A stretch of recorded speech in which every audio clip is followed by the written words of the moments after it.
A fuga de Jonas. Abra sua Bíblia, livro de Jonas, capítulo 1, versículo 3. Jonas, capítulo 1, versículo 3.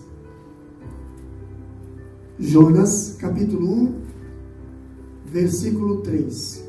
Quem achou pode ler bem alto. E Jonas se levantou para fugir de diante da face do Senhor, para Tarsis, e descendo a Jope, achou um navio que ia para Tarsis. Pagou, pois, a sua passagem e desceu para dentro dele, para ir com eles para Tarsis, e diante da face do Senhor. Alguma irmã pode ler também? Alguma irmã que achou? Jonas capítulo 1, versículo 3. Bem alto, para todo mundo ouvir.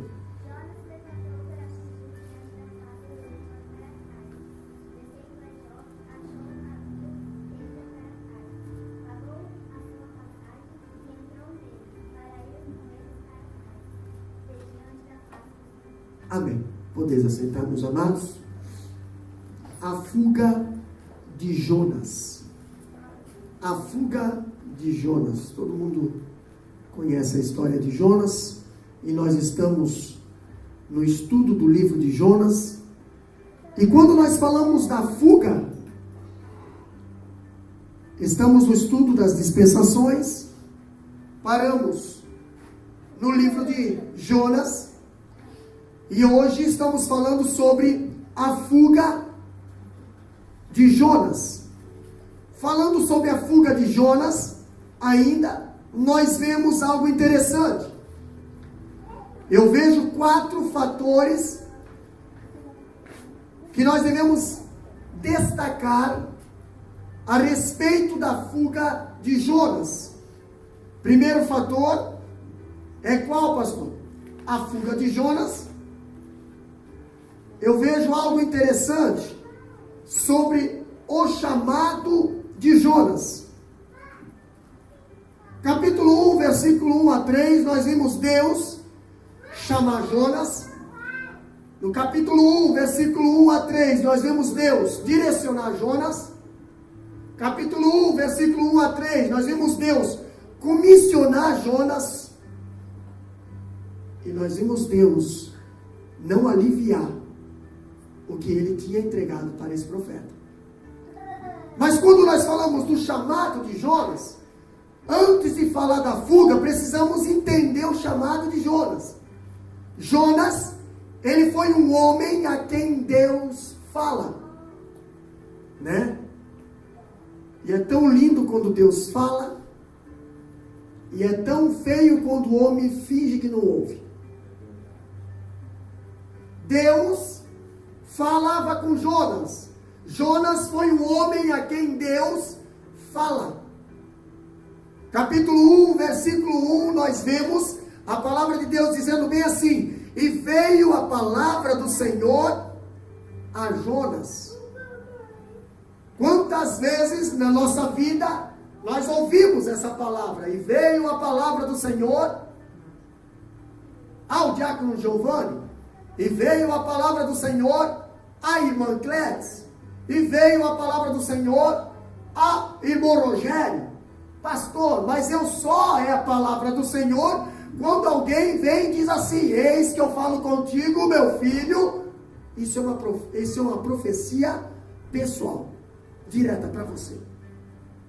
Mas o que estamos fazendo hoje é uma profecia coletiva para todos. E algumas pessoas necessitam dessa palavra e Deus sabe. Por isso que Deus fala. A palavra do Senhor veio ao profeta Jonas. Quando nós vimos a palavra do Senhor vindo ao profeta Jonas, Jonas é um homem de Deus a quem Deus fala. Se Deus fala contigo, se Deus fala comigo, é porque Deus precisa de nós. Ou Deus precisa nos corrigir, ou Deus já nos corrigiu e precisa nos usar. E eu acho interessante que o escritor diz que a palavra veio a Jonas numa hora que Jonas não esperava, irmã minha. Numa hora que Jonas não estava pensando: nossa, Eu vou esperar uma palavra de bênção nessa manhã. Uma palavra, tipo, talvez alguém pode pensar uma chave de apartamento, uma chave de carro, um cesto cheio de pão. Mas a palavra que veio a Jonas naquele dia foi uma palavra de missão. A expressão veio a palavra do Senhor introduz uma comunicação divina a um profeta em mais de 100 casos no Antigo Testamento. Nós vimos várias passagens. Que vem a seguir, eu posso contar para os irmãos aqui, se nós for olhar no livro de profeta Joel, capítulo 1, versículo 1, diz assim, palavra do Senhor que foi dirigida a Joel, filho de Petuel. Se formos olhar o livro de Malaquias, capítulo 1, versículo 1, diz assim, palavra do Senhor a Israel por intermédio de Malaquias. Se fôssemos olhar para Sofonias, capítulo 1, versículo 1, diz, palavra do Senhor que veio a Sofonias. Se formos olhar para Ageu, capítulo 1, versículo 1, diz, no segundo ano do rei Dário, no 6º mês, dia 1º do mês, veio a palavra do Senhor por intermédio do profeta Ageu. Palavra de Deus para o profeta entregar. E como nós aprendemos na quinta-feira agora, às vezes o profeta é usado de uma forma que ele não quer ser usado. O profeta Oséias tinha a missão de casar com uma pessoa que ele talvez, pela ética, não deveria casar. Mas Deus pediu, vai e casa. Agora eu vejo a palavra do Senhor. Jonas é um profeta que recebe a palavra de Deus para transmitir aos homens. Jonas é um canal e não apenas um receptário. Jonas, ele é um canal. Irmão, o que você está fazendo hoje na casa do Senhor não é só ser recepção, é você ser um canal. A palavra que você recebe aqui de Deus nessa manhã, você não pode guardar só para você. Você tem que guardar e também você tem que distribuir. A Bíblia diz, de graça recebeste e de graça dás. Não seja um crente egoísta, na qual só recebe bênção para você e não distribui para outros. Jonas estava sendo usado por Deus não só como um receptor, mas como receptor e um canal. Deus falou para Jonas, Jonas, leva a minha palavra. Primeiro eu vou falar para você a minha palavra, para depois você falar para o povo lá. Jonas teria que primeiro absorver a palavra, primeiro tinha que ouvir a palavra. Uma palavra dura. O profeta não pode reter a mensagem, nem mudar a mensagem. Quando Deus te dá uma mensagem, meus amados, quando Deus fala para o profeta tem que pegar a mensagem que Deus deu. Essa mensagem jamais vai contradizer essa daqui. Tem muita pessoa que se diz usada por Deus, quando fala um monte de minhoca. Por quê? Porque a mensagem ela diz que é de Deus, ele diz que é de Deus, mas não é. A mensagem que Deus dá é a mesma que ele deu. Ela não se contradiz. O profeta Jonas, ele tinha que pegar a mensagem e ele tinha que repassar essa mensagem, irmã Priscila, da mesma forma que ele recebeu. Agora imagina se o Jonas pega a mensagem, 5 palavras de água moente. Dentro de 40 dias, Nínive vai ser subvertido. Ah não, peraí, eu vou dar uma amenizada na palavra aqui. Povo de Nínive, Deus falou para mim que dentro de 40 dias vocês precisariam, seria justo, é óbvio, porque senão Deus vai ficar zangado, talvez ele possa punir vocês, talvez ele possa tirar as... Não, dentro de 40 dias vai ser destruída essa cidade. Pá, na lata. Deus falou para Jonas falar assim. Sabe por que hoje o povo não se arrepende? Primeiro, se o povo ouve uma verdade, ele se impura. Se o povo ouve uma verdade, ele se impura. Eles preferem se desviar do que se arrepender e mudar de conduta. Entendeu? Não é a culpa do profeta. Muitas das vezes é culpa da pessoa que não quer se arrepender. O profeta jamais vai levar a culpa quando uma pessoa não quer se arrepender dos seus pecados. Deus fala para o profeta Jonas: Jonas, vai lá e fala assim, Jonas. Jonas ficou com medo, porque Jonas duvidou. Se Jonas não duvidasse, Jonas não teria medo. Porque quem estava falando, vela pela palavra que fala. Deus vela pela sua palavra. Quando eu vejo o profeta Jonas, ele não cria a mensagem, ele só transmite. Por isso que muitas das vezes você é odiado. Por isso que muitas das vezes ninguém gosta de você. Por quê? Porque você não está criando uma mensagem, você só está transmitindo uma mensagem. E essa mensagem vem do céu e causa um impacto naqueles que estão contra a mensagem. Causa um impacto no pecador, causa um impacto naquele que está errado, causa um impacto, por quê? Porque a mensagem, ela é verdade, ela denuncia a mentira, ela denuncia o pecado, ela diz: se tu continuar assim, tu vai morrer. Se tu continuar dessa maneira, tu vai estourar a tua vida, tu vai estourar teu casamento, tu vai estourar teu ministério, tu vai estourar tudo. A mensagem, ela causa um impacto. Entendeu? Deus, o profeta Jonas, ele não cria uma mensagem. Se ele criasse uma mensagem, a primeira coisa que ele ia fazer é não ir pregar em Nínive. E um pregador gostaria de pregar em Nínive? Matadores de profetas. Né? Não, eu vou pregar para outro lugar. Mas quando Deus dá a mensagem, Deus também dá a direção. Já coloca no teu GPS lá, ó. Tá, Nínive. E é Nínive. E eu quero ser lá em Nínive. Não, Deus, misericórdia. Primeiro, essa mensagem aí é muito dura, né? Vamos deixar para outros obreiros pregar aí. E outra, Deus, eu estava pensando em pregar lá em Macai, que é melhor pregar lá em Macai. O povo é animado, o povo é cheio da glória, o povo vai pentecostal. Lá dá gosto de pregar. Sábado de manhã o povo já vem quente. E aí, lá é bom, pastor. Nossa. Não, eu quero que você vai pregar em Nínive. E outra, não adianta nem preparar a mensagem está aqui, essa. Dentro de 40 dias eu vou destruir essa cidade se vocês não se arrepender.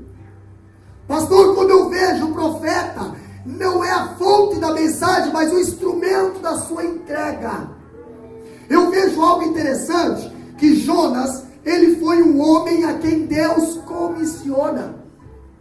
Deus comissionou. Lá no capítulo 1, versículo 2, diz bem assim a palavra de Deus: dispõe-te, vai à grande cidade de Nínive e clama contra ela, porque a sua malícia subiu até mim. Primeiro Deus fala para Jonas: Jonas, dispõe-te. Entendeu? Porque uma pessoa que não se dispõe para fazer as coisas do Senhor, não adianta nem ser cristão, porque não está a favor de Deus. Deus quer que você, primeiro, falou para Abraão: saia da tua terra, disponha. Agora Deus chama a Jonas, o profeta Jonas, já era profeta, mas Deus fala assim, ó, dispõe-te. Tipo assim, reserva agora esse tempo que é para entregar essa mensagem. Dispõe-te, porque talvez você não está disposto a fazer isso, agora te dispõe a fazer isso. Te anima para fazer isso. Interessante que essa palavra é tão interessante. Ninguém presta atenção nesse dispõe-te.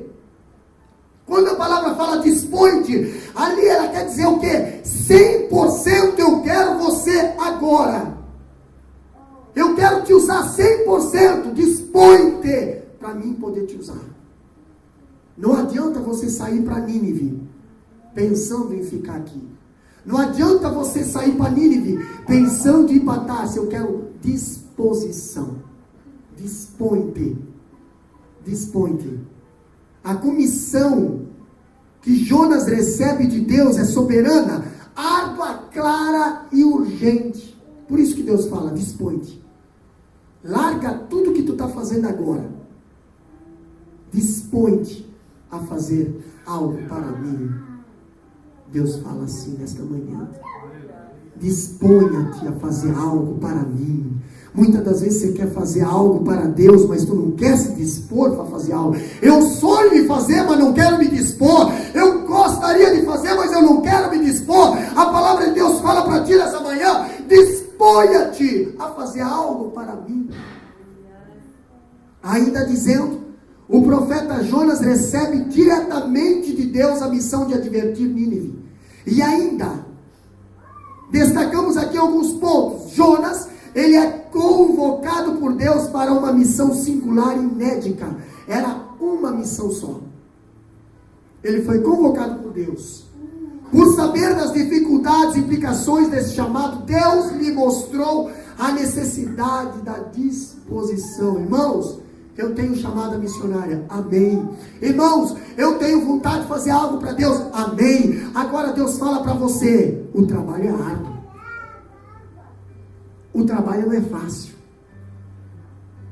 O trabalho você vai encontrar circunstâncias, você vai encontrar flechas inflamadas, você vai encontrar o inimigo, você vai encontrar muralha. Por isso que Deus fala para você, eu preciso de disposição. Senão você não aguenta.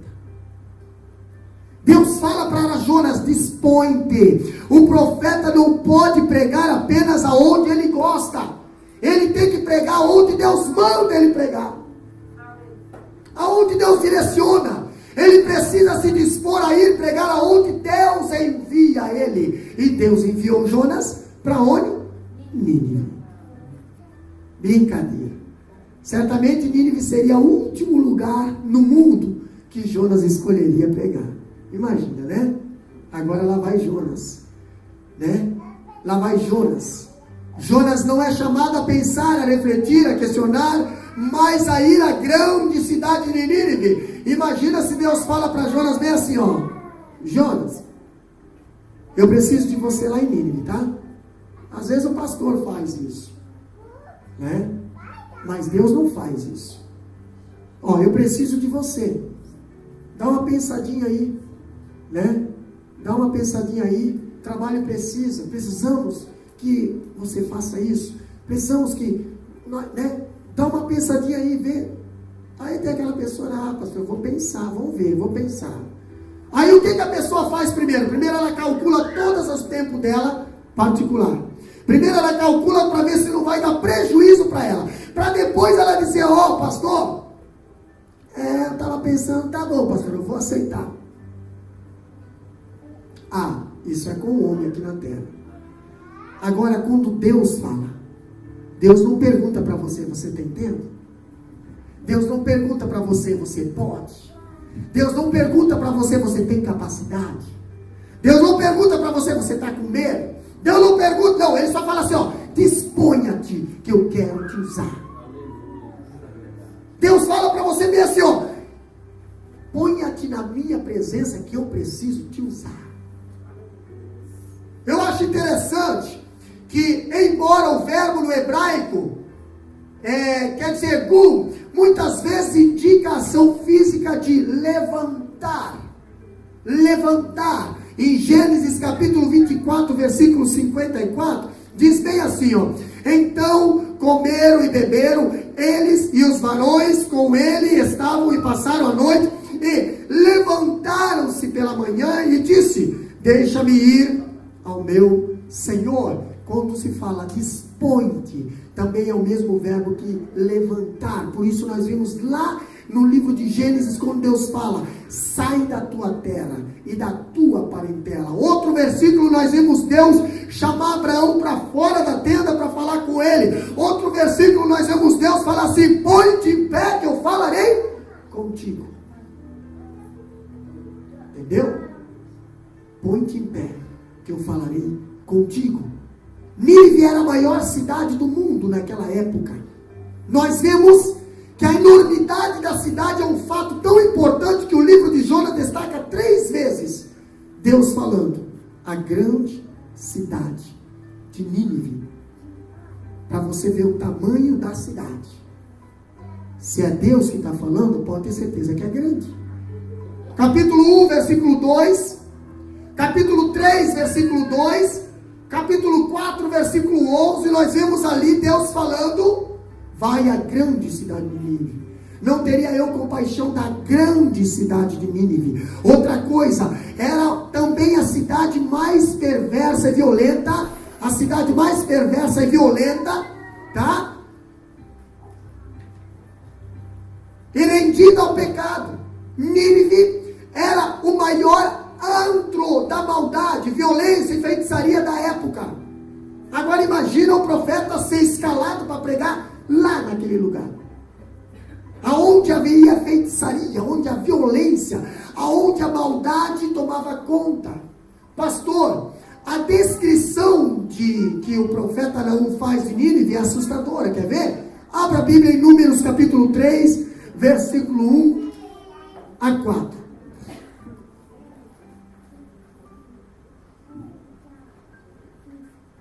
Números capítulo 3, versículo 1 a 4 diz bem assim, ó.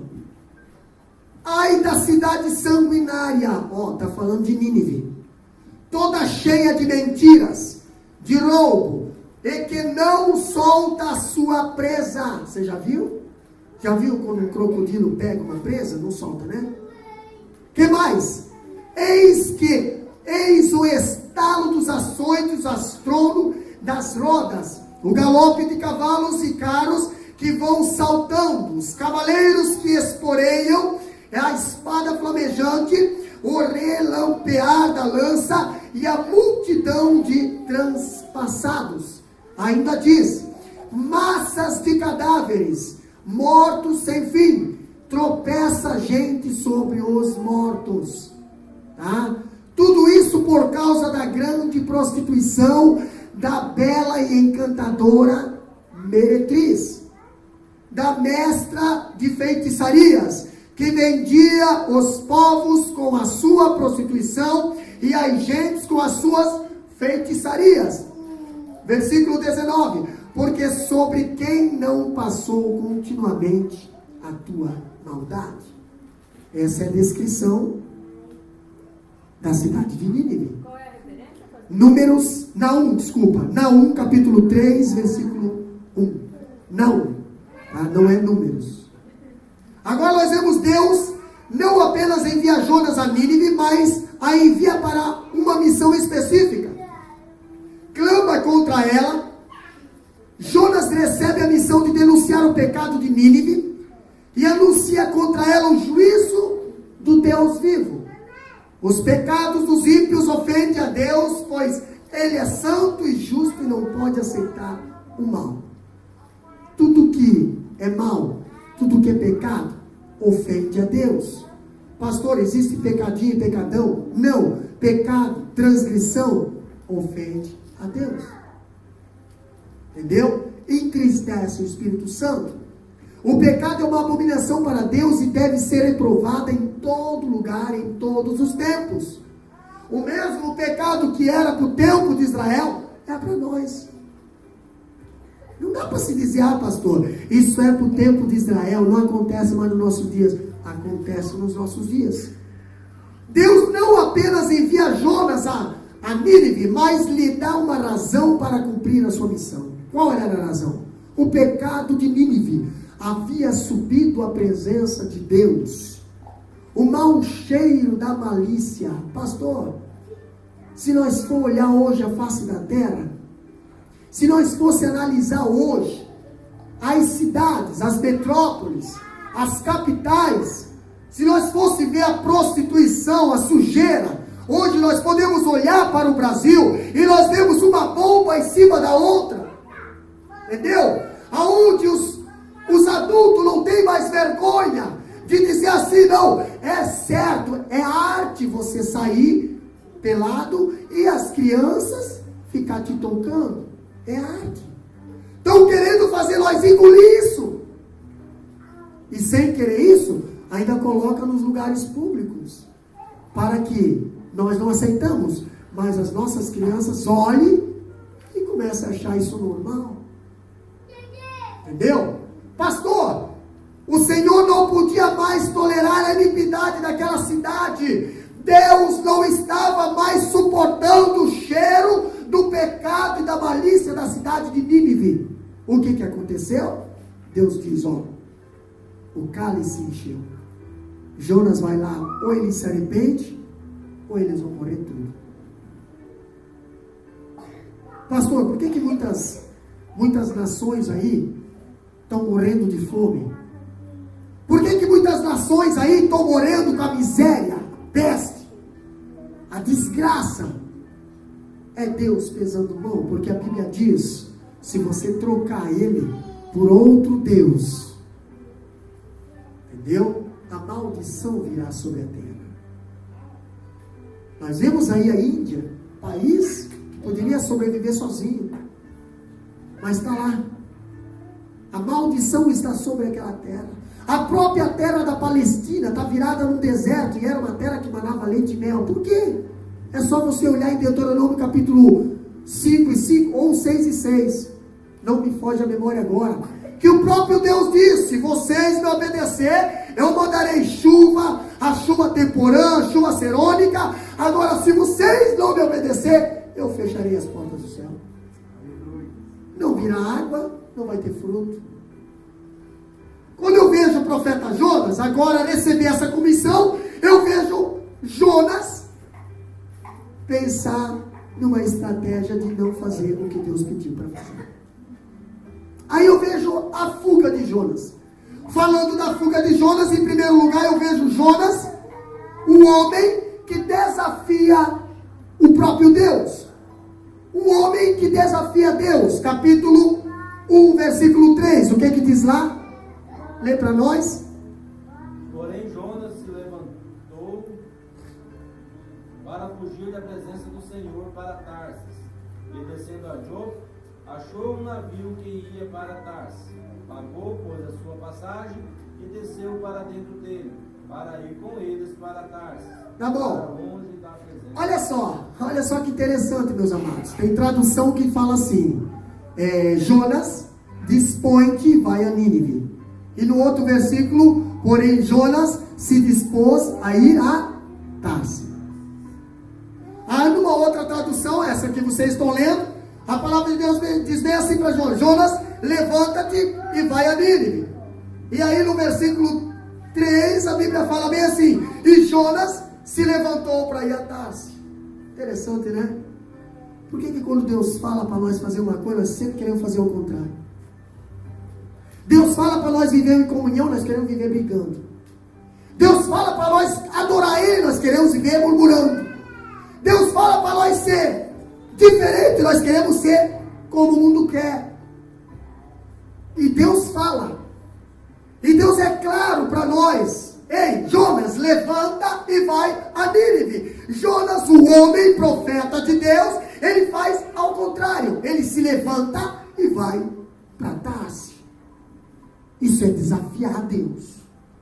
Porque quem desobedece a Deus está desafiando Ele. Está desafiando Ele. Aí não adianta chorar as consequências. Entendeu? Não adianta chorar as consequências. Meu Deus, pastor, por que está dando tudo errado? Você está desafiando Deus. Não tem nada a ver com isso. Te acerta com Deus. Vê se você não está pegando a rota errada, como nós falamos no sábado retrasado. Vê se você não está pegando o teu caminho e Deus está mandando você andar no caminho dele. Pastor, quando nós vimos Jonas se dispôs para fugir da presença de Deus, eu vejo algo interessante. No versículo 1 e 9 também fala assim, ó: o Deus do céu que fez o mar e a terra. Agora a palavra fala ali no 1 e 3 que Jonas se levantou, irmão Priscila, para fugir. Fugir de quem, Diácono Giovanni? Como é que se fala louco em inglês? Crazy, né? Crazy? Crazy mesmo. É louco, o homem é louco, né? Hã? É isso, irmã Cíntia? É? O camarada recebe uma palavra, ó, vai lá. E a pessoa se levanta e foge da presença de Deus. Você sabe quem é Deus? Você sabe quem é Deus? O próprio Jonas falou lá para os marinheiros lá na frente: eu conheço o meu Deus que fez o céu e a terra. Então, homem, você está tentando fugir de quem? Profeta. Se fosse qualquer um, tudo bem, mas é um homem de Deus. Conhece a palavra e está fugindo da palavra. Você vai fugir para onde? Versículo 1 e 9, a Bíblia diz: o Deus do céu que fez o mar e a terra. Agora não vai achar o fugitivo do Jonas lá. Você está chipado, meu irmão. Você está chipado. O GPS vai identificar onde é que você está. Entendeu? Deus olha lá do céu, está ali, ó. Coitado, está tentando fugir de mim. Eu fiz a terra. Você acha que eu não conheço os detalhes da terra? Quem vai tentar se esconder da presença do Senhor? Ainda fala, mas em vez de se dispor a obedecer e a seguir, se dispõe a fugir de Deus. Olha aqui, ó. A sua teologia está em desacordo com a sua prática. Ele é um homem profeta, homem de Deus, prega para obedecer a Deus, mas a sua vida pratica ao contrário. Quantas vezes a gente fala, quantas vezes a gente cobra, mas muitas das vezes a nossa prática é ao contrário. Jonas era assim. Jonas estava dessa maneira. Jonas era um profeta que pregava para obedecer a Deus, pregava para servir a Deus, pregava para ser uma pessoa que obedecesse somente a Deus, servir somente a Deus. Agora Jonas estava numa situação de fuga da presença de Deus, irmão. Interessante que ao mesmo tempo que o universo inteiro se curvava para a presença de Deus, pastor, como é que o universo estava se curvando? Quer ver? Eu vou provar para você que o profeta comissionado por Deus não estava obedecendo a Deus, e a natureza estava obedecendo a Deus. Jonas estava fugindo, Deus mandou uma tempestade, a tempestade obedeceu. Jonas fugindo. Deus manda um peixe obedeceu. Jonas fugindo. Deus faz crescer uma baboleira lá. Jonas fugindo. Deus manda um bichinho matar a baboleira. E Jonas fugindo. E a natureza obedecendo Deus e o profeta desobedecendo. Entendeu? Pastor, em segundo lugar eu vejo o quê? Jonas, um homem que foge de Deus. Um homem que foge de Deus. Capítulo 1, versículo 3. Jonas se dispôs para fugir da presença de Deus. Olha que interessante. O escritor diz que o motivo que leva o homem a fugir da presença de Deus é sempre ruim. Sabe por quê, irmã Cíntia? Se você olhar lá no jardim do Éden, né? Adão e Eva tinham uma relação íntima com Deus. Adão e Eva conversavam com Deus todos os dias, até o ponto de Adão e Eva desobedecer a Deus. E agora nós vemos Adão e Eva, um dia Deus, irmã Bruna, entrar no jardim e não encontrar mais Adão e Eva. Ué, cadê aquele casalzinho aqui? Se fosse nos dias de hoje, né? Tem alguma coisa errada. Sempre o casal estava aqui, sempre ele estava aqui, estava sempre aqui. E agora, cadê o casal? Onde é que está o casal? O casal não está mais aqui no mesmo lugar. Tem alguma coisa ruim acontecendo. Pastor, o que está acontecendo? Deus não tem nada de errado. Deus não tem que dar satisfação para ninguém, irmão Deva. Então Deus chega no jardim e fala bem assim: Adão, Eva, Adão. Muitas das vezes Deus tem que chamar nós, viu? Muitas das vezes Deus tem que clamar. Deus tem que clamar, não. Deus tem que chamar os nossos ouvidos. Onde é que você está? Porque o lugar que era para você estar, que era a minha presença, eu não estou te encontrando mais. Quantas vezes Deus chama? Quantas vezes Deus vai lá no lugar onde você tinha comunhão com Ele, aonde você tinha conversa com Ele, aonde você tinha intimidade com Ele, e Ele fica sozinho lá e não te encontra mais. E Ele fala: aonde você está? Aonde você está? Aí o Adão grita lá de trás de uma moita, talvez: estamos aqui, Deus, vimos a tua presença aí, nos escondemos. Por que se esconderam? Por que se esconderam? Por que Adão se escondeu? Eu acho interessante que Adão antes não se escondia. Ele só se escondeu porque desobedeceu. Tinha algo de ruim. Só foge da presença do Senhor quem tem algo de ruim. Quem não tem algo de ruim não foge. Sabe por quê? Porque a presença do Senhor não tem compatibilidade com a presença das trevas. Aonde chega a presença do Senhor, as trevas têm que sair. Agora eu vejo algo interessante. O método que o homem adota para fugir da presença de Deus é sempre um absurdo. Olha só, Jonas, ele fugiu, achando que Deus não ia conseguir enxergar ele. A impossibilidade de fugir da presença do Senhor é óbvio. E as consequências de se tentar fugir da presença do Senhor são sempre muito problemáticas. A pessoa que foge, ela arruma mais problema do que tem. A pessoa que foge, geralmente ela envolve pessoas que não têm nada a ver com o problema, mas essas pessoas que não têm nada a ver com o problema acabam sofrendo por causa de um fugitivo. Muitas das vezes Deus trata, e às vezes Deus trata usando um inocente, para você ser punido. Pastor, Jonas não tem intenção alguma de obedecer às instruções de Deus. Convocado para ir ao leste, ele prefere fugir em direção oposta. Era para ele ir a leste. O que ele faz?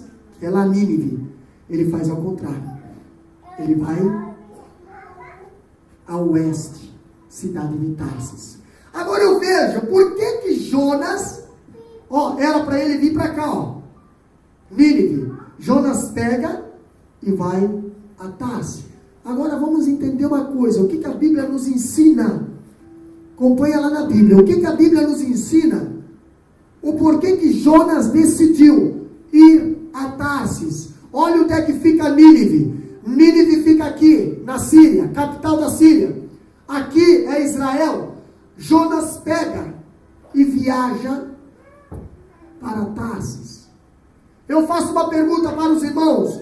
Jonas, ele só teria 600 quilômetros para ir até Nínive. Não, ele desce até Jope e depois ele vai a Tarsis. Uma pessoa fora da direção de Deus, meus amados, nunca chega no lugar desejado. Ele gasta. Ele gasta. O que não gastaria para fazer para Deus, ele gasta para fazer para a sua própria vontade. E é dinheiro jogado fora. Quando eu vejo Jonas, por que Jonas decidiu ir para Tarsis? Porque Tarsis ficava no outro lado do mundo, no fim do mundo. Pastor, capítulo Isaías 66 e 19, a parte A diz bem assim, Isaías 66 e 19, a parte A, diz bem assim, e porei entre eles um sinal, e os que deles escaparem enviarei às nações, a Tarsis, Pu e a Lude, flecheiros, a Tubais e a Jabá, até as ilhas mais longe que não ouviram a minha fama, nem viram a minha glória. Pastor, por que Jonas decide ir a Tarsis? Porque Jonas sabia que Tarsis ainda não conhecia Deus. Tarsis ainda não tinha chegado a palavra de Deus. Então ele pensou, vou sair da terra de Deus, que era a terra de Israel, e vou para uma terra onde não tem Deus. Deus não vai falar comigo lá. Deus não vai me usar lá. Entendeu? Lá não ouviram a palavra de Deus. Interessante que Tarsis era uma cidade fundada pelos fenícios na costa sudoeste da Espanha. Aqui. Tá? Ela ficava na região mais remota do planeta daquela época. Cerca de 4.000 quilômetros de distância de Jope.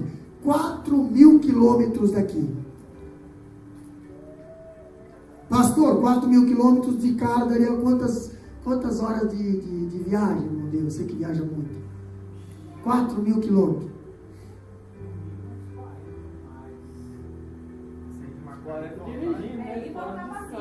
E voltar para Síria. Quantos dias de viagem, irmã Cíntia? Você que... 4 dias. 4 dias de caminhoneta. Pathfinder. Como é que é? Pathfinder, né? 4 dias de caminhonete. Comodoro vai demorar um pouquinho. Já foi. Entendeu? Me ajude a se libertar desse cara. Passou. Né?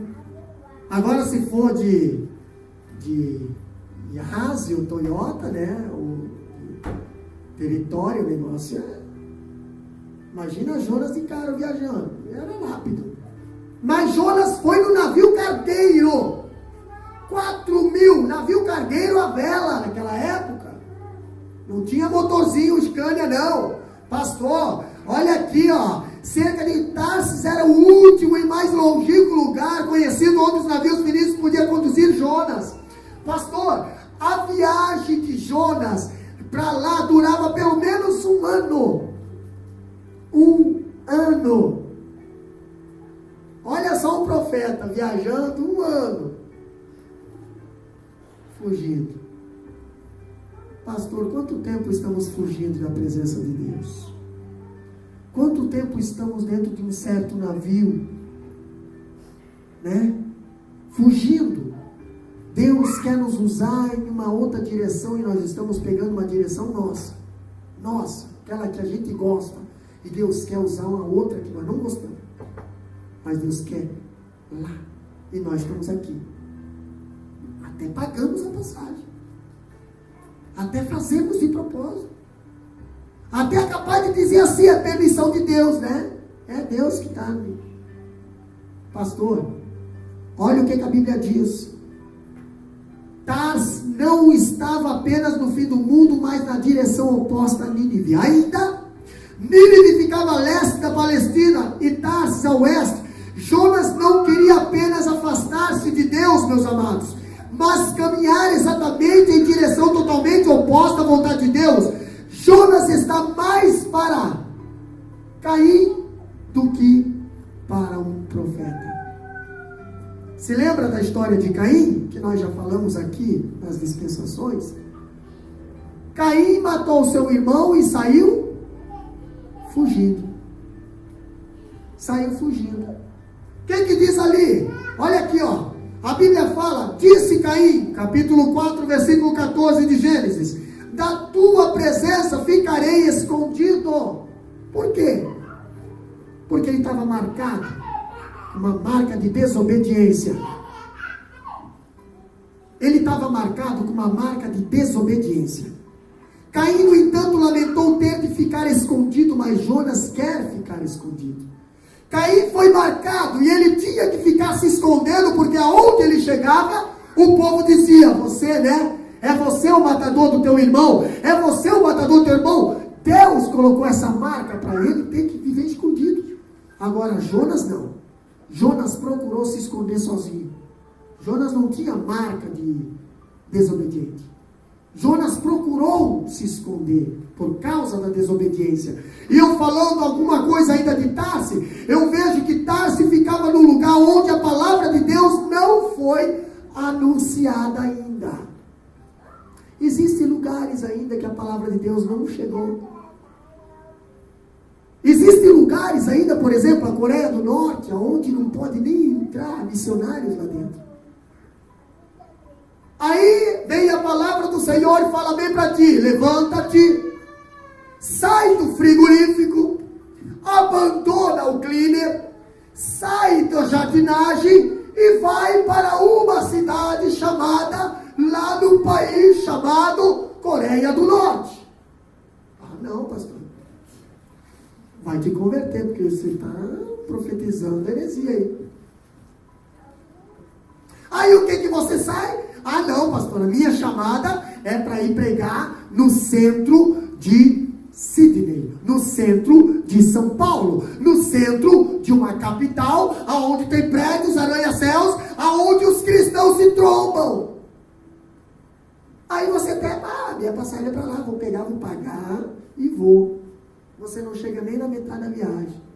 Começa a fazer um monte de coisa errada, começa a acontecer um monte de coisa errada, começa a vir tempestade, começa a vir grandes peixes, começa a te deixar no isolamento. Aí você vai pensar assim: meu Deus, por que está dando tudo errado? Jesus, é uma porta que tu abriu. Uma porta que tu abriu e está dando tudo errado. Isso é perseguição. Não é perseguição, é fuga. Tua direção é para lá, não para cá. Deus, irmãos, Ele tira do celeiro para levar para onde não tem. Ele não tira da onde não tem e coloca dentro do celeiro. Deus não faz isso. Não existe Deus pegar daqui que não tem e botar para dentro do celeiro que está assim. Deus tira do celeiro para levar onde não tem. Essa é a lógica que Deus trabalha. O Brasil não precisa muito de missionário, mas a Austrália precisa. A Índia precisa. Entendeu? O Afeganistão precisa. Ah, pastor, mas para lá é difícil. Nem para a Bahia quase ninguém quer ir. Até visitar o nosso missionário lá, é poucos que passam por lá para visitar. Para dar aquela palavra de ânimo, para dar aquela ajuda. Né? Para ir lá cooperar, para ir lá pregar, para ir lá cantar, para ir lá ajudar o missionário. Precisa fazer alguma coisa? Estou aqui, eu sei fazer isso, me ajuda aqui, vamos lá. Pá, não. Por quê? Porque é pobre. O povo não quer mais ir para Nínive, o povo quer ir para Tarsis. É verdade. O povo tem um coração em Tarsis. Por que o coração do povo está em Tarsis? Eu vou provar para vocês. Jonas pensou que jamais sairia incomodado com a voz de Deus ao chegar em Tarsis. O homem que deveria falar a palavra de Deus, quer distância dessa palavra, ainda falando, ele queria não apenas fugir da missão de Deus, mas do Deus da missão. E é interessante isso. Quando a palavra de Deus fala, na verdade a atitude de Jonas era rebelião declarada contra a soberania de Deus. Quando Deus fala para você fazer uma coisa e você não faz, você declara rebelião contra Deus. Sabe o que Deus faz com o rebelde? Ele joga lá no fundo. Na realidade, ele deixa o rebelde andar sozinho. Porque o sentido do rebelde é caminhar muro abaixo. Pastor, a palavra fala em Amós capítulo 3 e 8. Rugiu o leão, quem não temerá? Falou o Senhor Deus, quem profetizará? Ainda dizendo, Jonas conhecia bem o Salmo e citava vários deles em sua oração, no ventre do peixe, mas parece que Jonas esqueceu do Salmo 139. O que diz o Salmo 139? O que diz lá no Salmo 139? Abre lá para nós.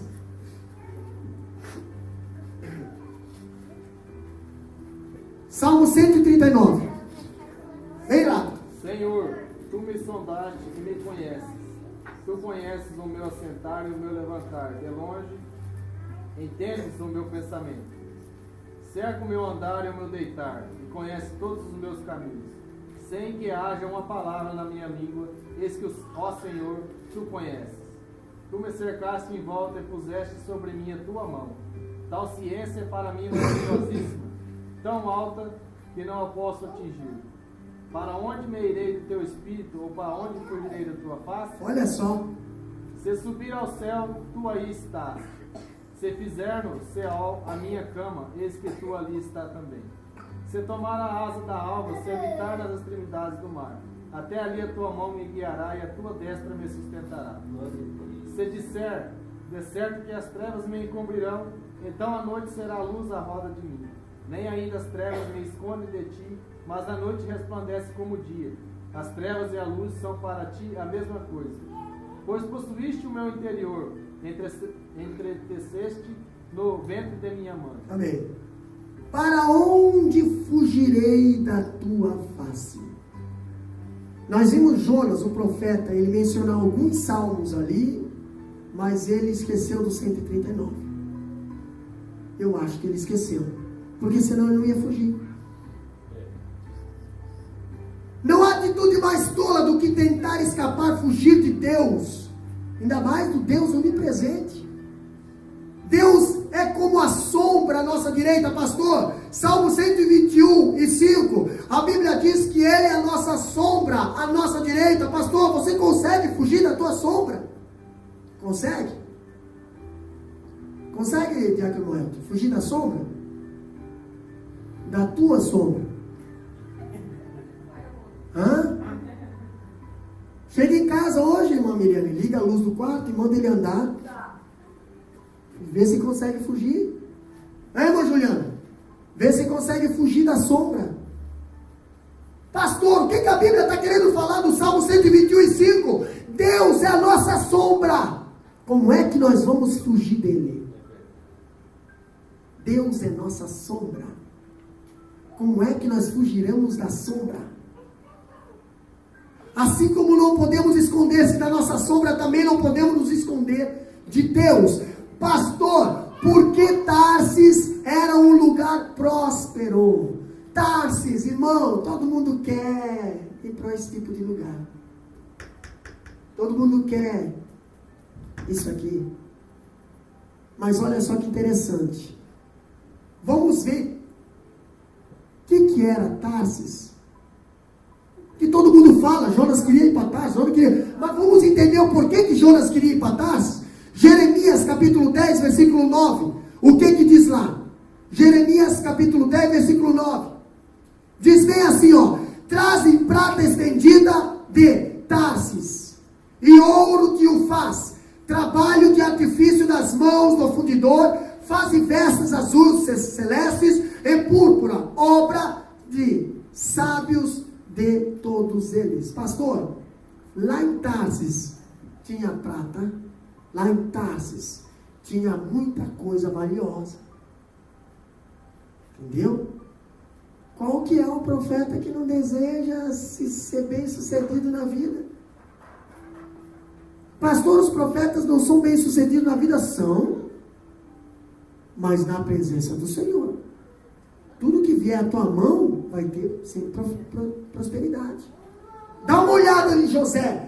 José, ele continuou fiel na cova, na prisão. Ele foi fiel até quando foi caluniado na casa de Potifar. Mas ele não largou Deus, não saiu da rota de Deus, não saiu da presença de Deus, não entristeceu Deus. Deus colocou ele como governador do Egito. Deus colocou ele como administrador de todos os celeiros do Egito. Viu? Não almeje Tarsis. Porque se não for a direção de Deus, você vai parar no meio do caminho. E ainda o que você investiu, você vai perder. Quem que Tarsis era, pastor? A cidade de Tarsis, fundada pelos fenícios da Península Ibérica, era reconhecida como uma das mais ricas fontes de pratas e ouro. Estanho, chumbo do mundo antigo, desde o ano 1000 a.C. Pastor, Jeremias capítulo 10, versículo 9, e também Ezequiel capítulo 27, versículo 12, fala de quem era a cidade de Tarsis. Agora Jonas está disposto a recomeçar a sua vida em outro lugar, numa terra muito distante, um lugar próspero, aonde não seria incomodado com a palavra de Deus, e estaria confortavelmente. A Bíblia não fala que para fazer as coisas de Deus seria confortável. O próprio Jesus, quando comissionou os apóstolos, ele falou bem assim, ó: no mundo vocês tereis. Não escutei, meu Deus, que tipo de aflição, não incomoda nada. Vamos lá, no mundo vocês tereis aflições, mas tende, eu venci, vocês vão vencer também. E o mais, irmão, o que mais faz um profeta, um homem e uma mulher de Deus a estar gratificado para Deus, a ter gozo, a ter paz, a ter amor, a ter gratidão, a ter prazer, não é o dinheiro, mas sim o prazer do dever cumprido. Entendeu? O prazer de ser reconhecido na porta do céu como assim, ó: vinde, servo bom e fiel, entrai para as moradas do Cordeiro, que tem preparado desde a fundação do mundo. Jesus falou: eu vou preparar-vos lugar, e Jesus vai estar na porta do céu dizendo bem assim, ó: eu preparei essa morada para você, essa morada é para você, essa coroa é sua, essa é sua. Mas para você fazer isso, você tem que abrir mão de Tarsis, você tem que caminhar para Nínive. A necessidade está em Nínive. Jonas, um homem cercado por várias coincidências. Pastor, coincidência, né? É uma coincidência. Mas nós não vivemos de coincidência. O mundo aí fora fala, foi coincidência. Nossa, coincidência, olha só. Coincidência, estamos igual. Coincidência, estamos com a mesma camisa. Coincidência. Nós não vivemos de coincidência. Mas Jonas foi cercado de coincidência. Quer ver?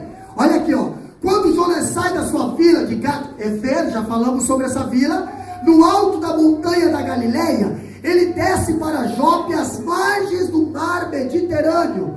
Aí, pastor, em Jope fica no porto importante, o único ancorado natural no litoral da Palestina, ao sul da Bahia. Interessante, né? Jonas lá em Gat-Hefer, a cidade dele, recebe a mensagem e ele diz, não, eu vou descer para Jope, eu vou fugir. Aí interessante que ele chega em Jope, um navio me esperando, deve ser, é de Deus, olha só, até nisso Deus me ajuda, até na fuga. Olha aqui, pastor, chega em Jope, vê um navio ancorado ali, prontinho, portinha aberta, e só faltava ele entrar.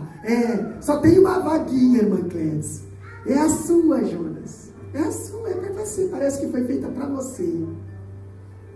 Satanás, ele prepara as coisinhas também. E não é coincidência, é intencional.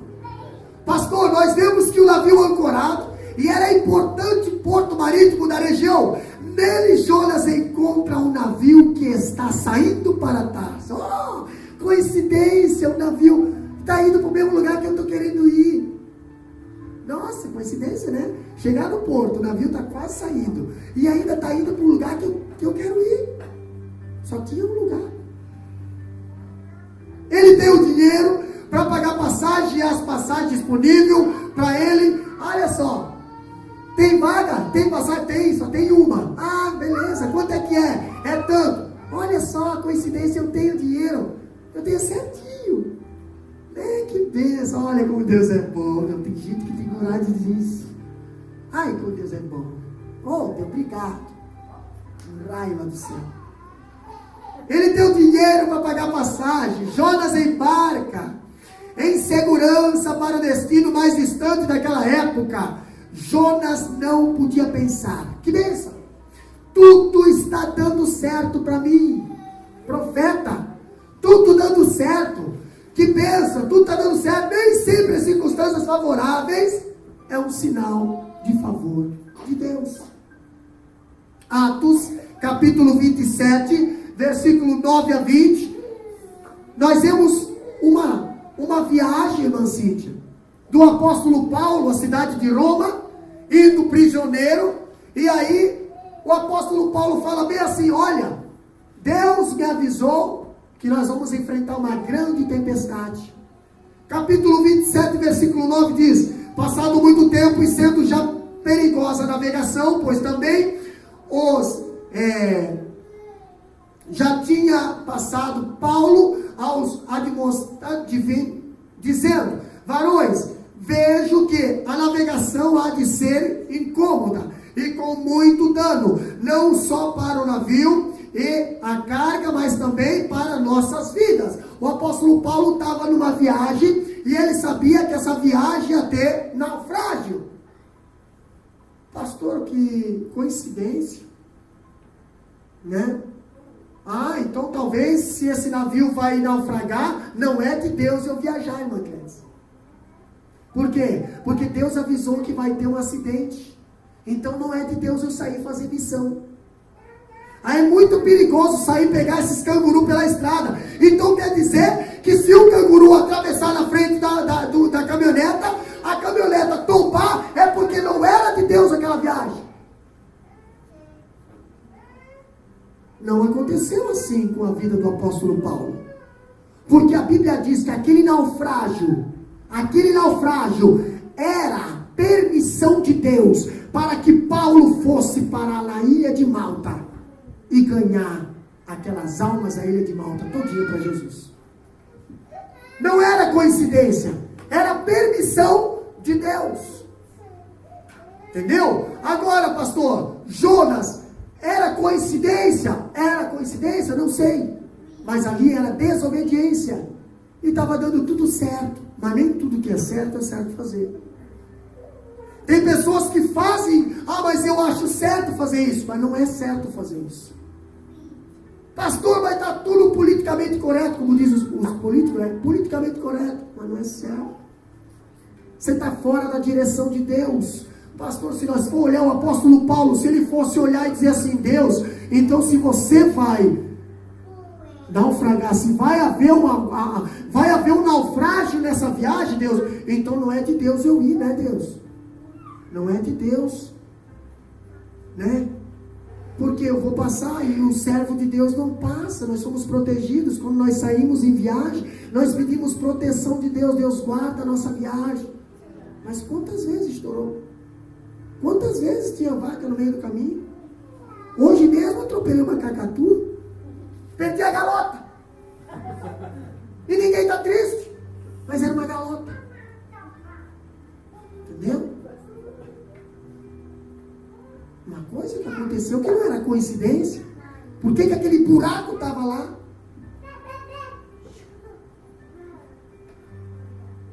Acontecem as coisas. E muitas das vezes Deus permite acontecer as coisas para nos fazer entender depois. Poderia ser outra coisa. Poderia ser uma roda que nós tivéssemos perdido. É verdade.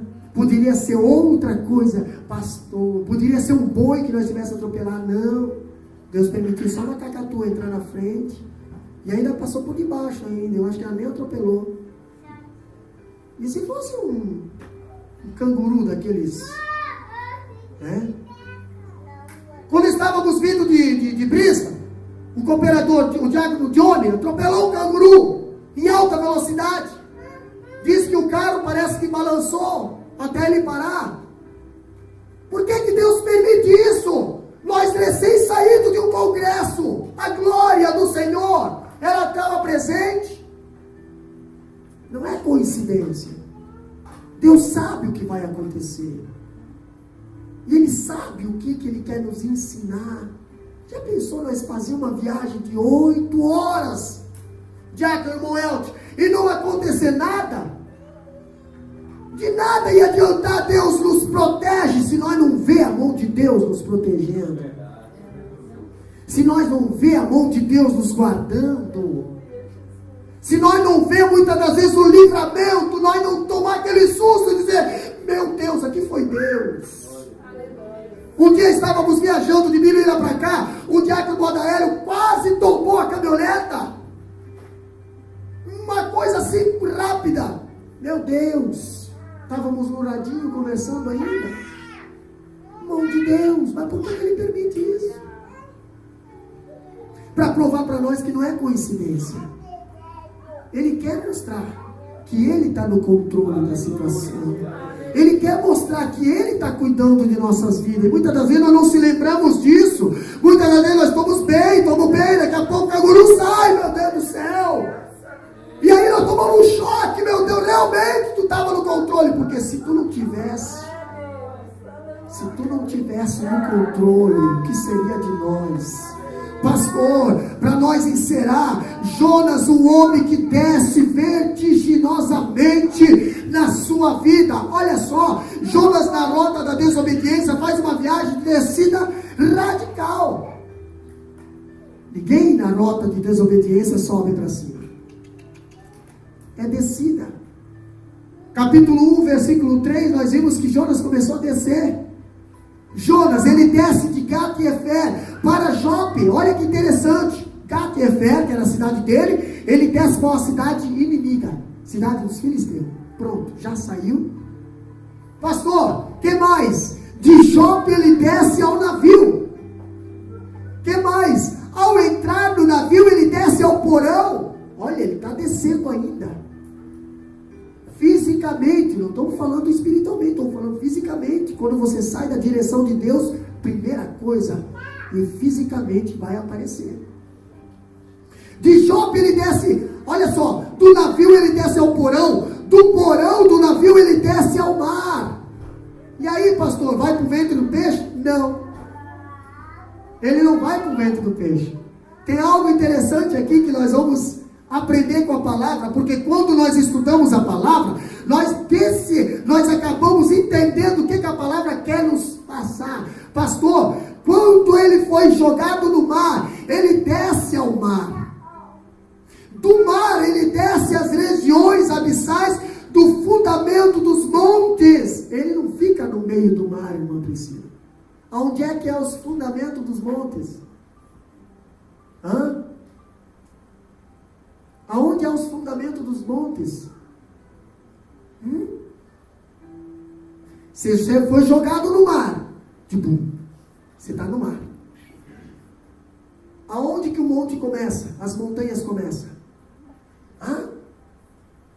Lá no chão. Lá no chão. Ele chegou no chão. Tá isso na Bíblia? Se não tá. Capítulo 2, versículo 6. Lê lá para nós. De Jonas. Lê lá. Olha onde que Jonas foi parar. Pastor, então o peixe não pegou Jonas no ar? Não, Jonas, olha que o Jonas foi tão coisa ruim que ele fez o peixe pegar o Jonas lá do chão. Entendeu? E é ruim quando tu come alguma coisa do chão. O chão está sujo. Lê lá para nós, capítulo 2, versículo 6, rapidão. Eu desci até os fundamentos dos montes. Os ferrolhos da terra correram-se sobre mim para sempre. Mas tu livrastes a minha vida da perdição. Ó Senhor meu Deus. Irmã, olha só. Jonas, ele não foi jogado na água. Jonas, ele não desceu só até no mar. Ele desceu até no fundo do mar. Irmã Bruna, Jonas caiu no chão. Foi lá no chão, lá no piso. Chegou lá no chão. Entendeu? Pastor, irmã Juliana, uma pessoa em desobediência, uma pessoa fora da direção de Deus, ela chega às regiões mais baixas. Ela chega a situações mais baixas. Olha o filho pródigo. O filho pródigo chegou ao patamar mais baixo que o judeu podia chegar. É ter o convívio com os porcos. Jonas chegou ao patamar mais baixo da sua vida. A profundeza do mar. Lá no chão, imagina a pressão, imagina tudo. Entendeu? Imagina tudo. Pastor, nós estamos falando do mar Mediterrâneo. Não estamos falando do riozinho aqui de Macai, onde tu mergulha, tu bate a mão no fundo. Não, estamos falando do mar Mediterrâneo. Entendeu? Eu sei o que é mar Mediterrâneo. Eu já saí de barco para pescar. Eu sei quantos metros de corda nós temos que jogar na âncora até ela chegar lá no chão. Não fui até lá. Foi uns 3 quilômetros só para frente do mar. Mas o mar Mediterrâneo é mais fundo. Jonas chegou até no fundamento dos montes. A Bíblia diz no capítulo 2, versículo 6, da região abissal do mar. Ele desce, agora ele desce mais um pouco. Ele vai para onde, irmão Deus? Para o ventre do peixe, né? Encontra lá uma fera selvagem lá embaixo. Encontra um monstro marinho. E a ciência diz que lá nas profundezas, na escuridão, lá na escuridão do mar, existem monstros que vivem só lá embaixo. Existem peixes que nunca vieram à superfície. O homem não chegou a conhecer ainda. Sem contar que de uma parte para baixo é escuro. A luz não chega. Entendeu? E lá está Jonas, na escuridão. Uma pessoa fora da direção de Deus, ela pega a escuridão na sua vida. Pastor, mas é um profeta. Pois é. Está dentro do ventre do peixe. Agora a escala é uma pessoa que foge de Deus. É de uma descida contínua. O caminho da desobediência é descendente. Um abismo chama o outro, da queda em queda, de deslize em deslize. Esse profeta fujão vai parar no fundo do poço, seja na barriga do peixe, um grande peixe. Agora nós vemos aqui, ó, quem conhece a vontade de Deus para a sua vida e foge dela, está percorrendo um caminho para baixo. Você conhece a vontade de Deus. Você está fugindo, tu pode ter certeza, você não está caminhando para cima, você está caminhando para baixo. Mas eu oxalá que aqui nesta manhã, nesse estudo bíblico, tenha só homens e mulheres sensíveis à voz de Deus, na presença do Senhor, que ouvem a voz de Deus, que acatam a voz de Deus, que obedecem à voz de Deus, que não se intimidam com Nínive, que não tem medo de Nínive, que não tem medo da obra, que não tem medo de fazer algo para o Senhor, que não tem medo de dizer: Deus, eu irei, Deus, eu vou para Nínive, Deus, eu vou pregar a mensagem para minha família, Deus, eu vou pregar a mensagem para os meus amigos, Deus, eu vou levar essa palavra de arrependimento, eu não vou ter medo. Deus quer te tirar da zona do conforto. Deus quer te colocar. Deus quer te colocar lá dentro de Nínive. Deus quer te colocar lá dentro da cidade de Nínive. Se coloca de pé.